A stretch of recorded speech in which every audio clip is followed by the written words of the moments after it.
Nuestro primer invitado, Jamil Mahuad, expresidente de Ecuador. Bienvenido, expresidente. Culminó su gestión en el año 2000. Gracias por acompañarnos. Muchas gracias, es un gusto estar aquí. Comenzar con lo noticioso, lo de última hora, el diseño de las cárceles, alta seguridad. ¿Va por ahí la ruta a la solución o considera que es mucho más profundo el tema? Yo creo que ambas cosas son ciertas. Primero, es un paso positivo sin duda, y segundo, el problema es mucho más profundo. ¿Cómo lo definiría yo? Primero, estamos hablando de un negocio descomunal. Una última estimación que vi lo aprecia en 240.000 millones de dólares. Eso es más que el Producto Interno Bruto que la gran mayoría de países en América Latina. Ese es el tamaño del negocio. Y es un negocio internacional que está totalmente organizado y contra eso hay que luchar. Segundo, es un problema que está determinado en buena parte por la geografía.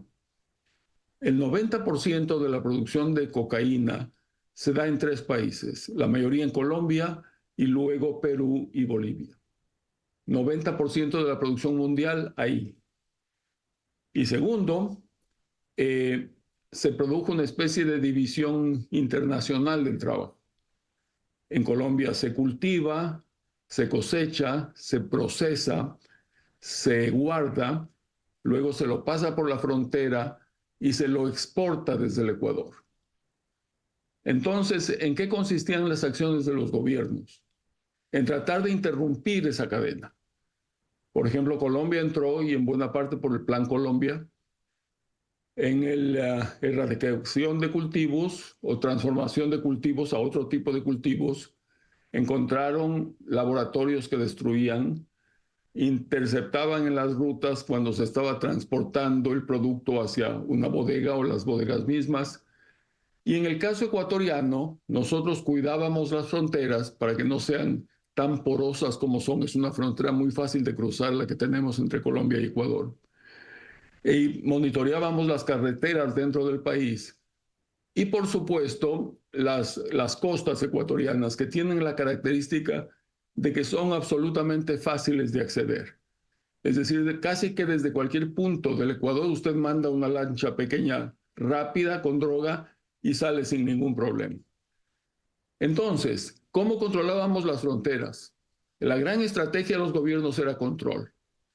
Primero, poniendo efectivos militares y policiales. Segundo, exigiendo visas a las personas que venían. Tercero, pidiendo récords de Interpol, etc. Pero nos quedaba todo el Océano Pacífico por donde salía la droga hacia los mercados de consumo. ¿Cómo controla usted el Océano Pacífico?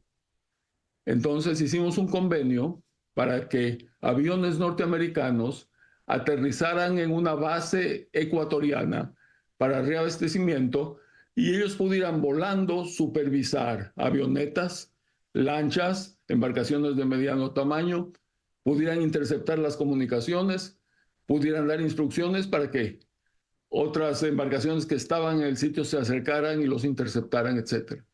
Este era el plan. Tenía dificultades, tenía limitaciones, pero ese era el plan. En cambio, ¿cuál era el plan de los narcotraficantes? Producir el mayor descontrol posible. Que no haya control en las fronteras, que puedan entrar y salir a su antojo, que pudieran movilizarse por las carreteras, etc. Y para eso, ¿qué hacían? Buscar aliados.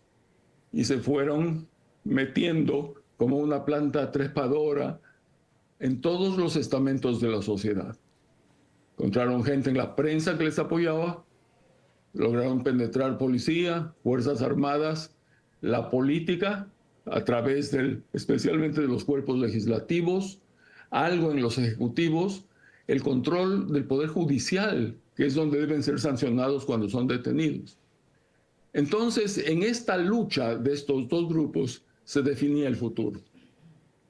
Tristemente o trágicamente también con sus aliados se importaron las maneras cruentas. Me refiero a Sinaloa, Jalisco Nueva Generación, desmembrados, bombas, expresidente. Claro, usted conoce muy bien ese problema por su nacionalidad y porque ha sido un área de especialización suya. Y tiene toda la razón. Lo que estamos viviendo en Ecuador se parece mucho a la Colombia de Pablo Escobar y a estas prácticas que se reprodujeron en México con mucha rapidez.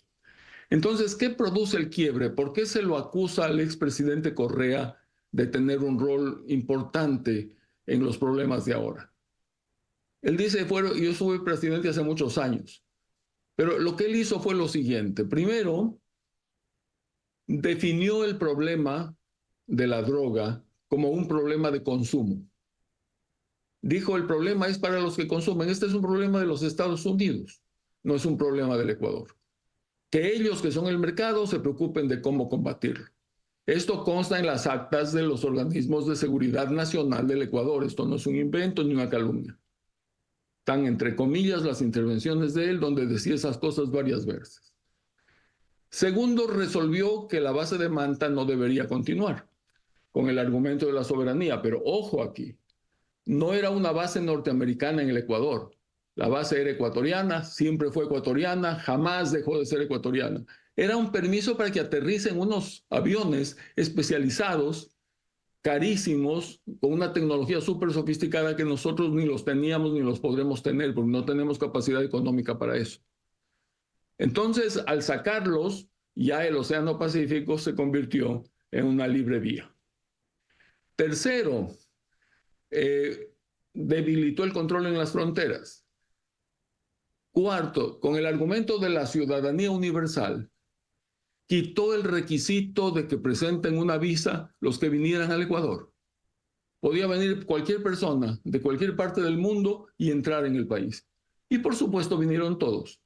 Vinieron mafias de todos lados, de Colombia, de México, del este de Europa, etc. Y se asentaron y se enraizaron en nuestro país. Además expulsó a la DEA. Es decir, todo lo que usted ve que lo fue haciendo él, para muchos obedecía a un plan, que era favorecer estas cosas. Otros dirán que no había ningún plan, pero los resultados, los hechos concretos que yo les cito, están ahí y son indiscutibles. Por último, dijo que había que elevar la capacidad para cada ciudadano de tener droga, porque hasta un monto superior no era droga para comercio, sino para consumo. Con lo cual empezó a haber mucha más gente en las calles ecuatorianas consumiendo drogas de las que había antes. Ahora bien, ya con ese problema armado, tan bien descrito por este caso Metástasis, donde se ve que es toda una red que tiene que ver con policía, desde los generales hasta los guardias que controlan algunas de las cárceles, que han penetrado en la prensa, que han penetrado en el Congreso ecuatoriano, que tienen buenos vínculos con partes del Poder Ejecutivo ecuatoriano. ¿Qué hay que hacer? Y la primera gran definición es cómo describe usted el problema. ¿Lo explica como un problema social de consumo de drogas o lo define como un problema de seguridad nacional? ¿Los narcotraficantes son delincuentes comunes o son delincuentes muy especiales que cometen actos de terrorismo? Porque si los define como terroristas, ya son combatientes y se rigen por reglas diferentes. En el caso de que fuera un problema de delincuencia más o menos común, un problema social, usted pone políticas antidrogas, piensa en construir más hospitales, en tener psicólogos mejor preparados, etc. Que la pobreza sea el caldo de cultivo, sin duda lo es, pero lo ataca por ahí. Si los declara terroristas y ya son combatientes, ya usted está abriendo una guerra. Y lo que ha hecho el presidente Noboa es declararlos combatientes.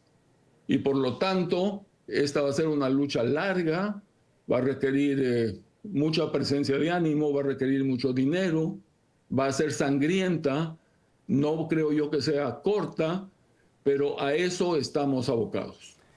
El presagio, expresidente, ¿usted le diría al presidente Noboa que la base de Manta deba volver a recibir aviones de Estados Unidos, que la DEA esté presente, si no física, por la cuestión de soberanía, de alguna manera más intensa? ¿Cuál es el mensaje ahí?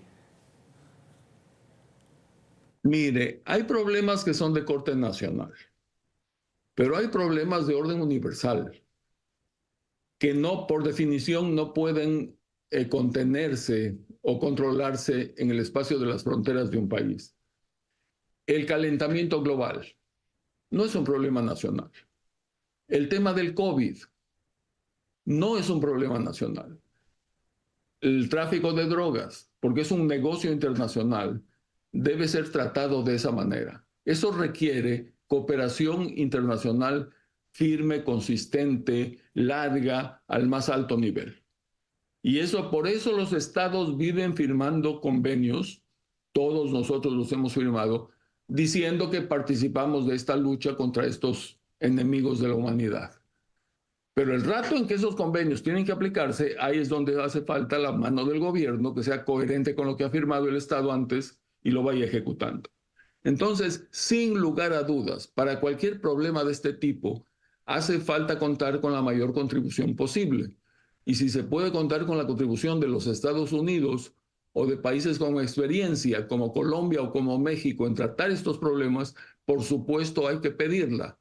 Uno tiene que ser consciente de lo que puede, de lo que sabe, de lo que no puede, de lo que no sabe. Y lo importante es resolverle el problema a la población, en este caso del Ecuador, que está en unos niveles de sufrimiento que son terribles y que a todos nos duele profundamente. Los estados de excepción, uno tras otro, de Guillermo Lasso, ¿por qué no terminaron de funcionar? Primero, porque una cosa es tratar un problema que todo el mundo lo conoce y cuya solución también está en las manos de todo el mundo. Esos problemas suelen resolver los buenos gerentes, buenos administradores. Pero cuando hay un problema que no se lo conoce bien, y es el caso del narcotráfico, se conocen aspectos, pedazos, y se está tratando de armar una figura completa. Tampoco se conoce exactamente dónde está la solución, porque dónde está el libro, dónde está el curso, dónde está el país, dónde está la persona que viene y dice, haga esto y se arregla todo. Esos son problemas en donde uno prácticamente va aprendiendo mientras ejecuta cosas. Y entonces para el Ecuador hubo una explosión de este crimen organizado tan brutal y tan rápida que yo creo que lo cogió al Estado ecuatoriano mal preparado para esa tarea. Mientras los narcotráficos, y voy a tomar una palabra, un concepto del presidente Pastrana que creo que es muy preciso, la narcopolítica, es decir, la política ya totalmente no contaminada por los narcos, sino que los narcos se convierten en políticos, que eso es lo terrible, que se puede llegar a eso, requiere tratamientos que nunca se han aplicado antes y que hay que irlos creando sobre la marcha. El Ecuador ha aprendido ya a lo largo de estos últimos años algunas cosas, pero le queda mucho camino por recorrer y hace falta la voluntad de todo el país para hacer eso. Y por eso es muy bueno la forma en que el Ecuador ha reaccionado. Un apoyo total a su presidente, él está al frente, hay que apoyarlo, hay que ayudarle, porque esta no es una lucha de un gobierno ni de un presidente, esta es la lucha de un país. Qué maravilla que existiera una guía para solucionar. Expresidente, acompáñenme a ver esta pieza, por favor. El ministro de Justicia de Colombia, Néstor Osuna, habló en nuestra cadena aliada, Noticias RCN, del anuncio del presidente de Ecuador de deportar reclusos colombianos. Señaló que estudiarían caso por caso y que hasta el momento no han recibido ninguna solicitud formal del gobierno ecuatoriano para recibir a estos ciudadanos. Daniel Noboa insiste en su intención de entregar 1.500 privados de la libertad, decisión que para el gobierno colombiano sería unilateral y no cumpliría con el convenio de repatriación que tienen los dos países. El año pasado se tramitaron 10 solicitudes de repatriación de presos que venían del Ecuador. Autorizamos 7, 3 se negaron porque no cumplían con los requisitos. Y le hemos manifestado al gobierno del Ecuador que si en este año vinieran más casos, pues por supuesto los estudiaríamos uno por uno con la mayor celeridad posible. Pero hasta el momento desde Ecuador no se ha recibido ningún tipo de solicitud encaminada a este convenio. Si lo que el gobierno de Ecuador pretende es que unas personas que están condenadas en Ecuador y que son colombianos terminen de pagar la pena en cárceles colombianas, Ahí es donde se podría aplicar ese tratado y donde tenemos que mirarlo caso por caso y donde se tiene que contar con la voluntad de la persona privada de libertad de ser trasladada de una cárcel ecuatoriana a una cárcel colombiana para que en Colombia, en una cárcel colombiana, termine de pagar una pena que no fue impuesta por un juez colombiano por un delito que no se cometió en Colombia. Eso sí, en caso de hacer efectiva la deportación masiva, muchos de estos presos podrían quedar en libertad. Y un colombiano que está en la frontera con Colombia puede entrar a Colombia. Y si no tiene deudas pendientes con la justicia colombiana, pues ese procedimiento unilateral de una deportación masiva es que ni siquiera nos permite saber si en Ecuador cuál era su situación para poder actuar de conformidad. Solo podrían capturarse aquellos que tengan una circular roja de la Interpol. Mientras tanto, el gobierno nacional insiste en la posibilidad de hablar con el gobierno ecuatoriano para llegar a puntos de encuentro. Entonces, expresidente Jamil, ¿las deportaciones de los presos pueden bajar la tensión en el país o le dé también un lado malo como afectar en lo regional si quedan libres en sus países? Claro, con esta política que le comenté de que cada uno entra y sale como quiere, hay muchos delincuentes que han sido capturados en el Ecuador que no son ecuatorianos. Entonces, si ya están sentenciados y con condenas de bastantes años, esa condena la pueden cumplir en el Ecuador o en otro país. Y nosotros tenemos un problema de cárceles muy alto. No tenemos espacios suficientes, viven hacinados. Usted ha visto las matanzas que ha habido inclusive en las cárceles. Se enfrentan dos bandas. Hablamos de 60, 70 muertos, degollados. No solamente es cuestión de que los matan, es que los humillan, tratan de totalmente afectar el cuerpo ya de una persona, el cadáver. Y entonces ahí han muerto personas inocentes también. Personas que estaban por alguna pena menor, personas que ni siquiera estaban todavía juzgados. Tuvieron la mala suerte de estar ahí el rato de un enfrentamiento de estos y sufrieron las consecuencias. Entonces, desde el punto de vista de que pueda disminuir el hacinamiento y darle prioridad al problema que este rato es del Ecuador, pero que fácilmente puede convertirse en un problema de otros países en América Latina porque la semilla y las metástasis del cáncer están ahí. Puede ser una solución que por supuesto es parcial, pero podría ayudar. Qué tragedia ver las calles vacías, los ciudadanos con miedo. Nuestras oraciones con Ecuador. Agradecerle Jamil Mahuad, expresidente de Ecuador. Hasta pronto. Y yo le agradezco por sus buenos deseos y a nombre de todo mi país, porque realmente necesitamos solidaridad y ayuda. Y eso se da en diferentes campos. Y uno de esos es en crear conciencia y NTN 24 ayuda mucho en ese campo.